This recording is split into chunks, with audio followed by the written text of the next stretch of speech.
So after so many delays the Batman finally release हुई और majority of लोगों को फिल्म बहुत पसंद आ रही है। मेरी एक्सपेक्टेशंस फिल्म से ज़्यादा नहीं थी, but to be honest after 3 hours मैं अमेज था। This is by far one of the best super hero film. और हाँ, मैं इसे डार्क नाइट, स्पाइडरमैन 2 और लोगन जैसी फिल्म से कंपेयर कर रहा हूँ। After so many years the Batman अपने जॉनरा की पहली फिल्म है जिसे देख के लगता है कि प्रॉपर माइंडसेट से बनाई गई है, जहाँ majority of time focus story पे रहता है रेदर देन एक्शन सीक्वेंसेस या फिर माइंडलेस जोक्स भले उस सिचुएशन में फिट ना बैठे। That's why even after so many adaptations the Batman fresh और यूनिक फील देती है, एक फीलिंग जो आजकल की शेयर्ड यूनिवर्स फिल्म में ऑलमोस्ट खत्म सी हो गई है। That's where the Batman different है बाकी सुपर हीरो फिल्म से। और ये चेंजेस सिर्फ टोन या कैरेक्टर तक लिमिटेड नहीं है, वो फिल्म के फंडामेंटल लेवल पे प्रेजेंट है। आप किसी बैटमैन फिल्म को चेंज नहीं कर सकते बिना उसके मेन कैरेक्टर को चेंज करे। अभी तक के सारे फिल्म मेकर्स ने बैटमैन और ब्रूस वेन को शेप किया है अपने नैरेटिव को सर्व करने के लिए, but with the Batman Matt Reeves ने एक डिफिकल्ट और रिस्की स्टेप लिया है। फिल्म बैटमैन को almost as a single dimension character की तरह रिप्रेजेंट करती है। रॉबर्ट पैटिंसन के बैटमैन को ब्रूस वेन बनने में कोई इंटरेस्ट नहीं है। He is not that charming youthful billionaire जो हमने पहले देखा था। Except for a monologue, film में उसके ओरिजिन का कोई सीन नहीं है। फिल्म स्टार्ट होती है जब ब्रूस को बैटमैन बने हुए 2 साल बीत चुके हैं और वो अभी भी अपनी ट्रू आइडेंटिटी और पर्पस खोज रहा है। उसे नहीं पता उसके एक्शन कोई चेंज ला रहे हैं या नहीं। फिल्म ने ब्रूस और एल्फ्रेड की रिलेशनशिप को भी अलग वे में प्रेजेंट किया है। अनलाइक नोलन के father son duo, in this film दोनों का रिश्ता थोड़ा डिस्टेंस और कोल्ड नजर आता है। And by the way Bruce Wayne of this film almost एक डिप्रेस्ड लोनर की तरह है जिसके कोई पब्लिक प्रेजेंस नहीं है। वो कॉन्स्टेंटली डिप्रेस्ड और सोशली ऑकवर्ड लगता है। सेम चीज उसके बैटमैन बनने पे भी देखी जा सकती है। Even with this suit on वो एक फ्रीक लगता है rather than a hero. Now the biggest और बेस्ट चेंज जो मैट रीव्स ने किया है वो बैटमैन की डिटेक्टिव साइड पे है। बिफोर दिस फिल्म हमने सिर्फ कॉमिक्स या एनिमेटेड फिल्म में बैटमैन को मिस्ट्री अनकवर करते हुए देखा था। इन दिस फिल्म वो और गॉर्डन दोनों पीस बाय पीस रिडलर के प्लान को अनकवर करते हैं। बैटमैन क्राइम सीन्स में जाता है और एविडेंस कलेक्ट करता है। वो अपने हाई टेक गैजेट्स और ब्रेन पावर सिचुएशन को अंडरस्टैंड करता है, क्रिमिनल्स के पैटर्न और ट्रेल्स को पकड़ता है।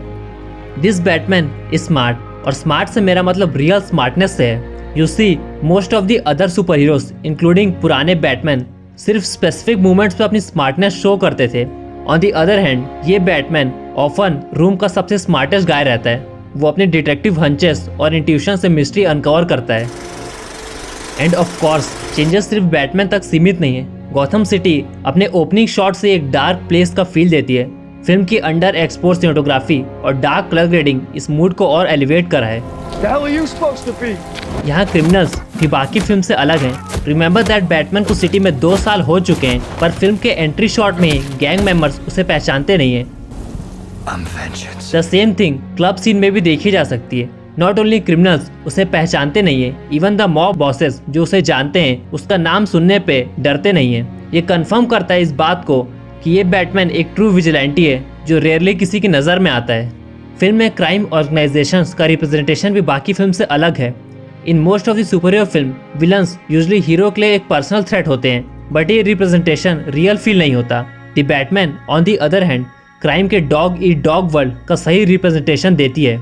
एंड वाइल हम रिप्रेजेंटेशन के टॉपिक पे हैं, फिल्म ने जोकर के स्टाइल को फॉलो करते हुए कॉमन लोगों का एक रियल रिप्रेजेंटेशन दिया है।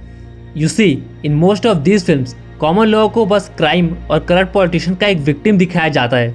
The Batman just like the joker एक रियल वर्ल्ड रिप्रेजेंटेशन जैसा फील होती है, जहाँ भले ही कितना भी अच्छा आदमी हो उसका एक डार्क सीक्रेट या फिर एक डार्क साइड होता है। भले ही वो थॉमस वेन क्यों ना हो, एक आदमी जो पहले की फिल्म में ऑलमोस्ट एक डिज्नी कैरेक्टर जैसा पोर्ट्रे किया गया है। इस ट्रैक को सुनो और इसको। Now without any context, ये साउंड किसी हॉरर फिल्म या साइकोलॉजिकल थ्रिलर फिल्म के लगे। द बैटमैन बेयरली एक सुपर हीरो फिल्म है। It's basically a crime noir जिसमें मिस्ट्री और साइकोलॉजिकल फिल्म के एलिमेंट्स मिले हुए हैं। इस एक्शन सीक्वेंस पे नजर डालो। बैटमैन यहाँ कुछ लोगों को पीटते हुए दिख रहा है। Comparing to most of the other super hero films जहाँ हीरोज का एक्शन एनिमी को रोकने जैसा दिखता है, वो मोस्टली डिफेंसिव स्टाइल में फाइट करते हैं। On the other hand Robert Pattinson का बैटमैन एक ब्रूटल फाइटर है जो सामने वाले को डैमेज देने के इंटेंशन से लड़ता है वो काफ़ी बार आउट ऑफ कंट्रोल भी चला जाता है। बीइंग एन PG-13 फिल्म की लैंग्वेज भी काफ़ी मैच्योर है।